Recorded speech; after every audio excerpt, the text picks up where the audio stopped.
Bismillahirrahmanirrahim. Assalamualaikum warahmatullahi wabarakatuh. Apa kabar anak-anakku yang soleh dan soleha pada hari ini? Alhamdulillah, luar biasa. Tetap semangat, Allahu Akbar. Semoga di pagi hari ini kita diberikan kesehatan oleh Allah Subhanahu wa Ta'ala dan mendapatkan ilmu yang bermanfaat melalui pembelajaran daring atau virtual yang Bapak akan sampaikan pada hari ini Kamis tanggal 8 Oktober 2020 kelas 3 Utsman bin Affan SDIT Umar bin Khattab. Sebelum Bapak menyampaikan materi pembelajaran berikutnya, maka terlebih dahulu berdoa sebelum belajar. Bismillahirrahmanirrahim. Allahumma anfa'ni bima 'allamtani wa 'allimni ma yanfa'uni wajidni ilman. Baik anak-anakku yang soleh dan soleha, Bapak masih melanjutkan tema 3, benda di sekitarku. Subtema 4, keajaiban perubahan wujud di sekitarku. Pembelajaran 1 sampai 6. Tahukah kamu dari mana asal air hujan? Pada hakikatnya, asal air hujan ini dari Allah Subhanahu wa Ta'ala yang menciptakan alam beserta isinya. Salah satu dari manfaat air adalah untuk kebutuhan makhluk hidup, yaitu manusia, hewan, dan tumbuh-tumbuhan.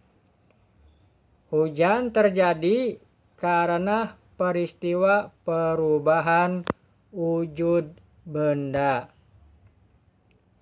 Dalam hal ini, air merupakan kebutuhan pokok yang sangat dibutuhkan makhluk hidup untuk bertahan hidup.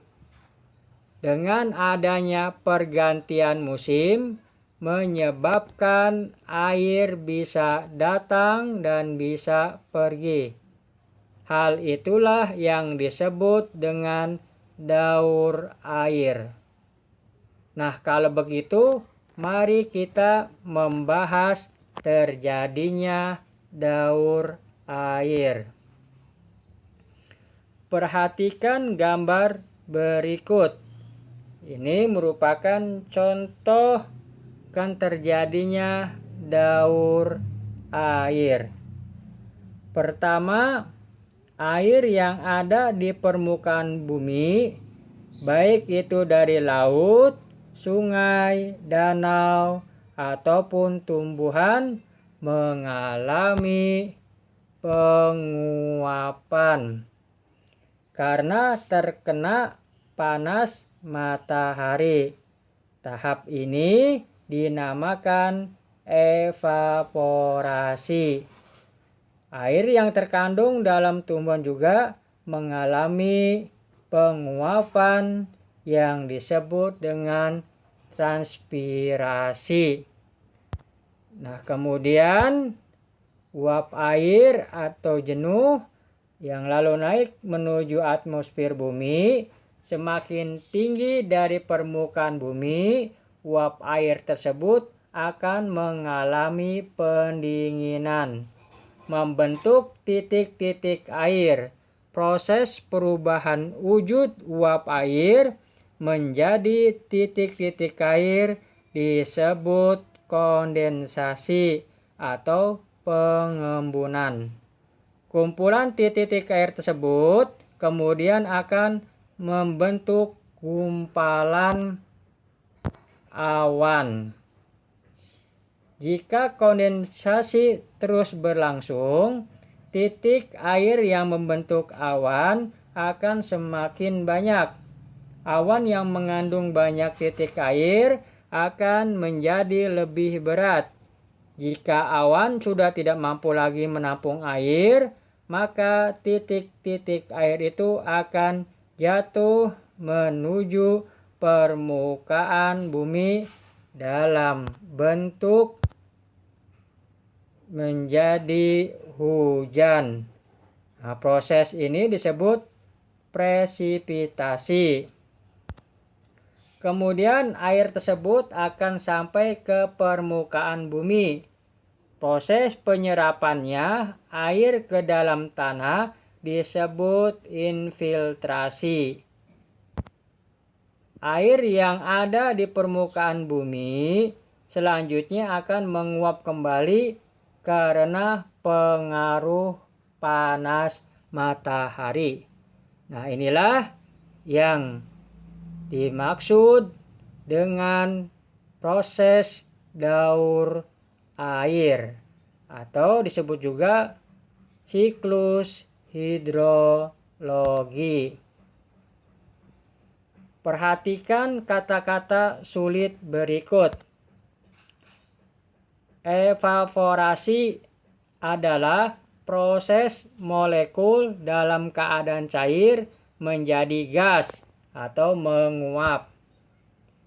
Transpirasi adalah proses pengeluaran air dari tanaman melewati lubang kecil di daun yang dikenal sebagai stomata.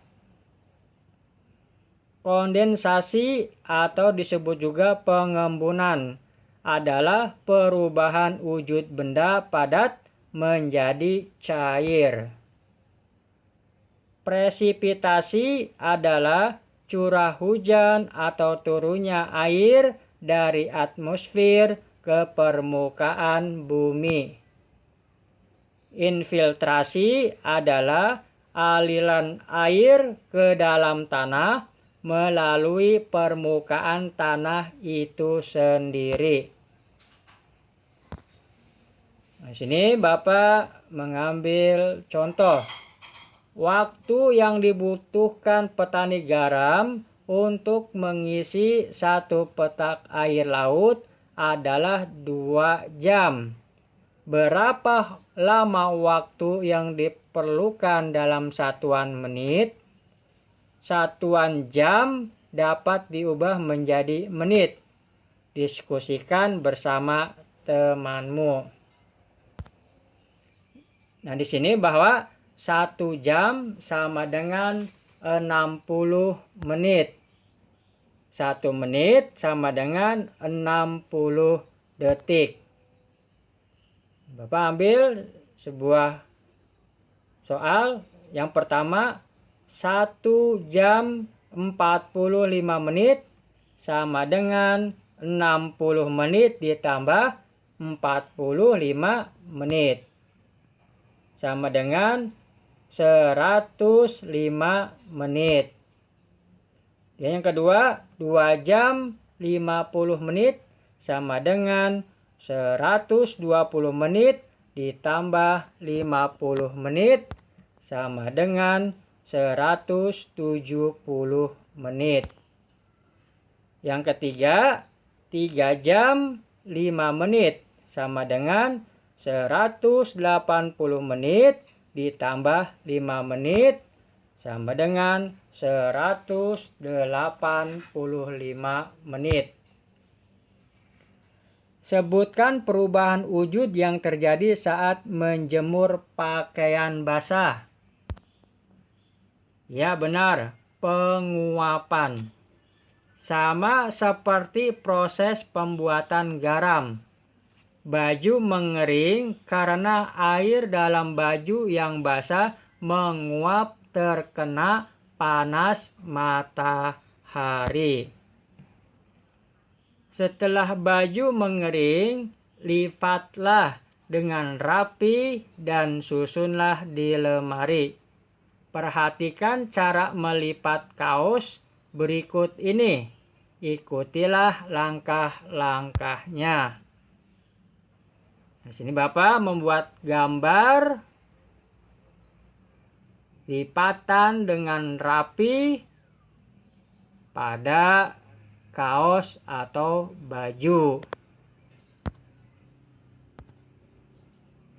Saat sedang hujan, kita lebih senang minum minuman yang hangat. Misalnya, teh manis hangat. Teh manis hangat dibuat dengan cara menyeduh teh dengan air panas. Setelah itu ditambahkan gula supaya manis. Tahukah kamu dari mana gula berasal? Bagaimana proses pembuatan gula? Kamu bisa lihat dan baca di buku tematik halaman 99. Membantu orang tua merupakan salah satu contoh sikap tolong-menolong. Sikap tolong-menolong dapat menumbuhkan persatuan. Selain membantu orang tua, berikut beberapa contoh sikap tolong-menolong yang dapat kamu lakukan. Lihat pada gambar tersebut, ini ada orang kakak yang membantu membereskan tempat tidur adiknya. Kemudian gambar yang kedua, ini ada orang anak yang membantu mencuci piring ibunya di rumah.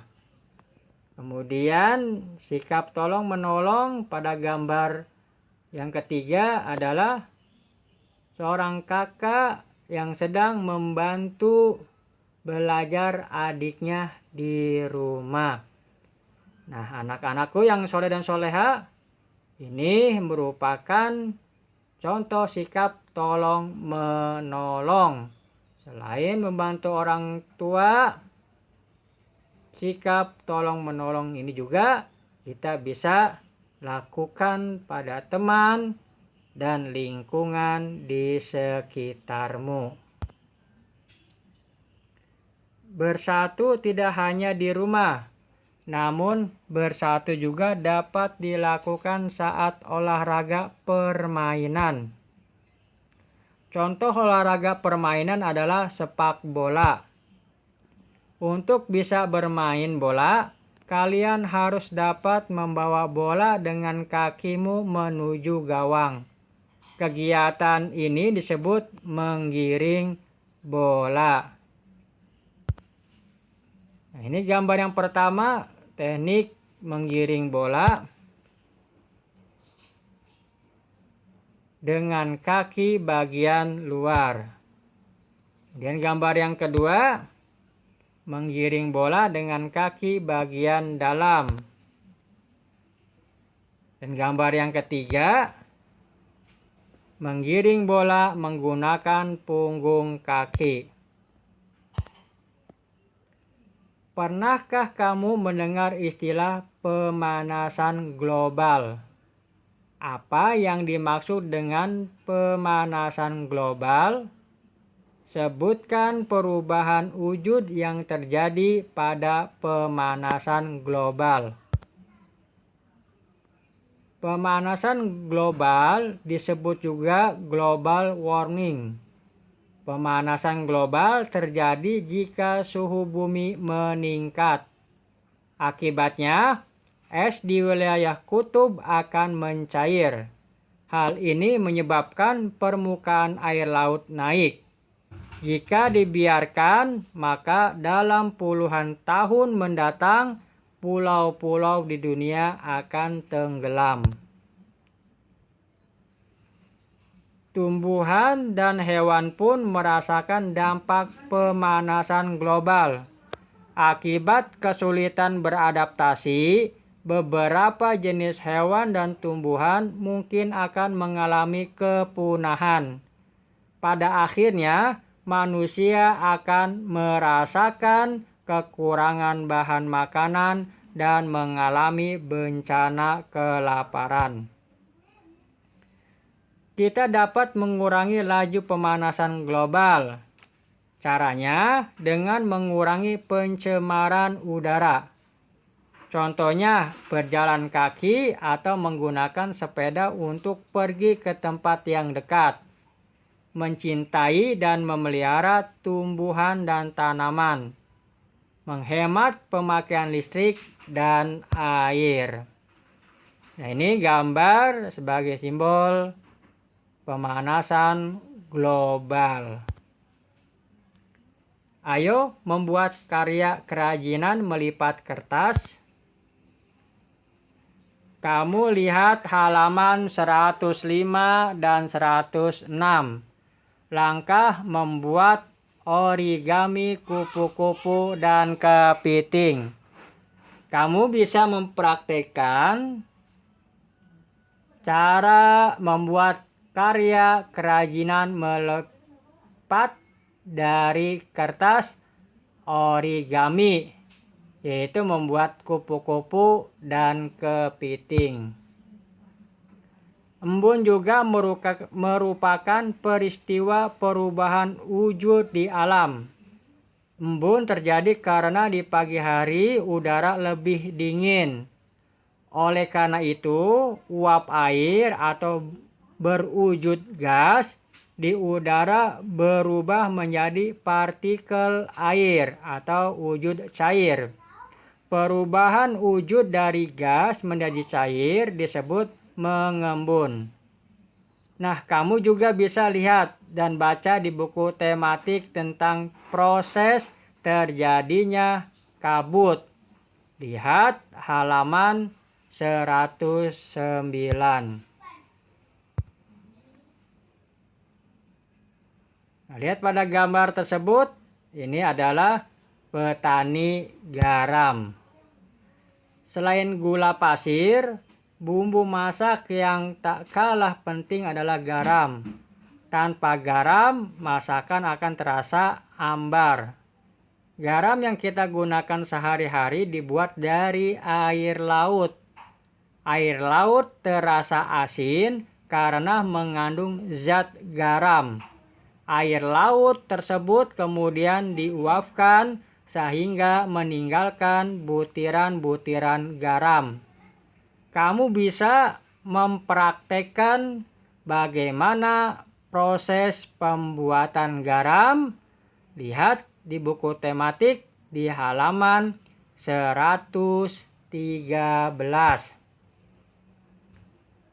Hujan turun sejak pukul 7:15 di pagi hari dan berhenti pukul 9:10.